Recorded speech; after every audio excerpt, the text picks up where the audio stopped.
And another one of those moments I had today, ADHD diagnosis in New South Wales is now going to be extended to GPs. So currently, if you want a diagnosis of ADHD, you have to go to either a paediatrician if you're a child or a psychiatrist. They're also qualified to give out ADHD medication. Well, the New South Wales state government says, no, we should be able to allow GPs to do it now, just the average family doctor to say, yes, you can have an ADHD diagnosis and you can have an ADHD diagnosis. And why don't we sign everyone up for an ADHD diagnosis? Because that's where we seem to be going these days. I mean, every second kid apparently has ADHD. ADHD is not on the NDIS, but 1 in 10 young boys is now on the NDIS with autism or some such thing. And of course, the schools encourage parents to get ADHD diagnoses because they get special dispensation, funding and all sorts of things.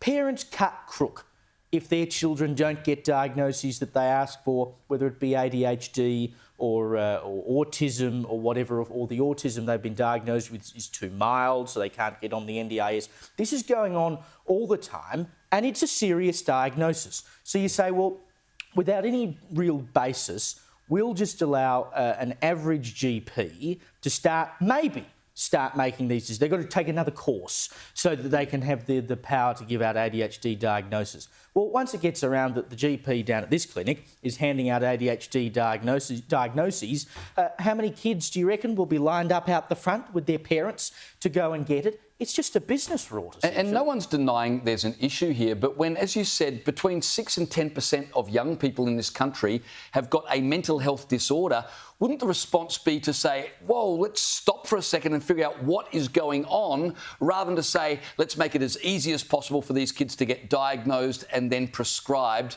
and put on medication? And I've got first-hand experience of this, as many parents around the country would, where your child goes to school, misbehaves, and then in our situation, it was teachers saying, we need you to go and get your child seen to and diagnosed with ADHD, because then the school gets extra funding for extra support to provide behavioural management in classrooms, etc., etc. And so we took our kid along because we don't want our kid to, suffer and be behind at school. And then I was actually shocked with a paediatrician at how quickly, after one consultation that was very brief, oh yeah, ADHD, put him on whatever the ADHD drug is. And as parents, we were kind of horrified. We had the school encouraging us very strongly from one end.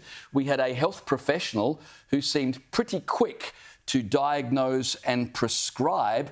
And as parents, you just want the best for your kids. And I certainly don't think most parents want to put their children on some sort of drug.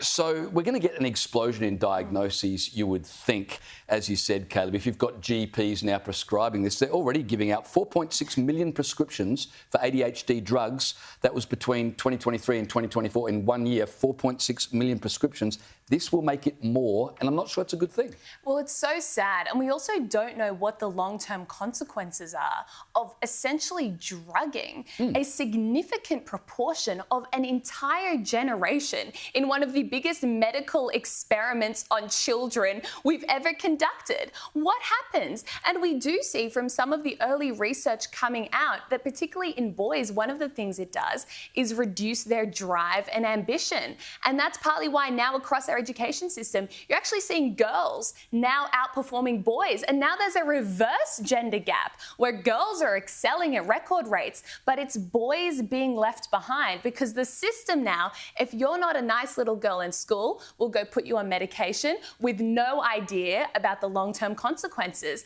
And so once again, it is children, it is society's most vulnerable people that are going to pay the price for this experiment. Yeah. So I should point out quickly, because I used some personal experience, we just adjusted some behavioural management issues with our son, and he's now doing brilliant and is probably the best kid in this country. Yeah, That's true. Very good. But you see, of course, you pathologise increasingly things that are part of the normal human experience. Worry becomes anxiety, sadness becomes depression.